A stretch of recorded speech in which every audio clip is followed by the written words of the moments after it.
Kezaliman dan ketidakadilan merajalela. Para pengkritik penguasa dipenjara. Para penista Allah dan Rasulnya bebas bicara. Kenapa hukum tajam ke pengkritik penguasa, tapi tumpul ke para penista agama dan bangsa? Saat ditanya kepada rezim penguasa, kenapa ini dipenjara dan itu tak diperiksa? Mereka enteng dan angkuh menjawab, suka-suka kita. Ini adalah masa ketika badut dijadikan pimpinan dan hipokrasi diangkat jadi pemuka. Kita harus berani berkata jujur bahwa fitnah besar tengah menimpa umat. Hari ini telah terang bagi kita bahwa hukum dipermainkan. Jika tak mau dikatakan musnah, hilang dari kamus peradaban manusia Nusantara. Yang tersisa hanyalah fakultas-fakultas saja. Keadilan telah tampak dipermainkan ketika seorang penghina agama begitu sombongnya menantang kita, didukung para jongos yang mengklaim dirinya pemuka. Kita malah dipertontonkan sandiwara pemimpin yang begitu kaku lidah dan kakinya, bahkan sembunyi saat rakyatnya datang meminta keadilan.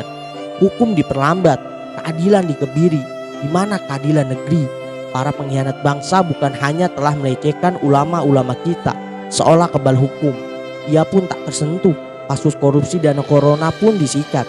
Kasus para pengkhianat pun begitu tak tersentuh. Tapi di lain sisi, begitu cepat dan kerasnya hukum berjalan terhadap kelompok yang berseberangan dengan kekuasaan. Lihatlah saat ini, begitu terpampang kita saksikan bagaimana para pengkhianat bangsa dengan segala peralatannya tengah menciptakan stigma negatif terhadap Islam dan para ulamanya. Kriminalisasi sistematis menjerat para pejuang yang menuntut keadilan. Barangkali memang terjadi di negeri kita, tapi kita memang tak perlu heran, hanya butuh sedikit kepekaan, sebab negeri ini memang negerinya para tersangka.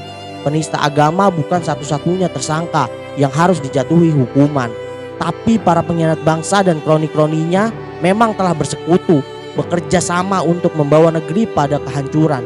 Dengan dalih pertumbuhan ekonomi, mereka biarkan investor-investor asing untuk mengeruk kekayaan alam kita dari hulu hingga hilir. Dengan dalih menjaga keamanan, menjaga ketertiban umum, mereka bungkam suara kita. Dengan media sebagai corong dan senjata, penguasa membolak-balikan fakta dan mencipta opini baru, kemudian berbalik menyerang kita, menyerang agama kita. Politik adu domba itu kini muncul kembali ke permukaan, bukan lagi dihembuskan penjajah kolonial, tapi justru oleh mereka yang mengaku anak bangsa ini sendiri. Mereka para pengkhianat bangsa telah mencipta lingkaran kuat. Mereka tanam para antek dan mereka yasa setiap peristiwa. Kini mereka yang dulunya berteriak hidup reformasi harus segera direformasi. Mereka yang dulu dengan entengnya berucap berantas korupsi, kini beramai-ramai melakukannya. Mereka yang lantang berteriak jaga persatuan, jaga kebinekaan, nyatanya memperkeruh situasi dan malah berproses memecah belah. Perilakunya, perkataannya, perasaannya, pikirannya benar-benar tengah terjajah.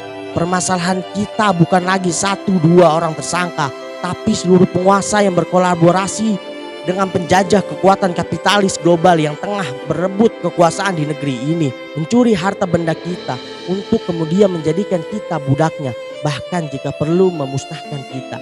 Mereka semua adalah pengkhianat bangsa.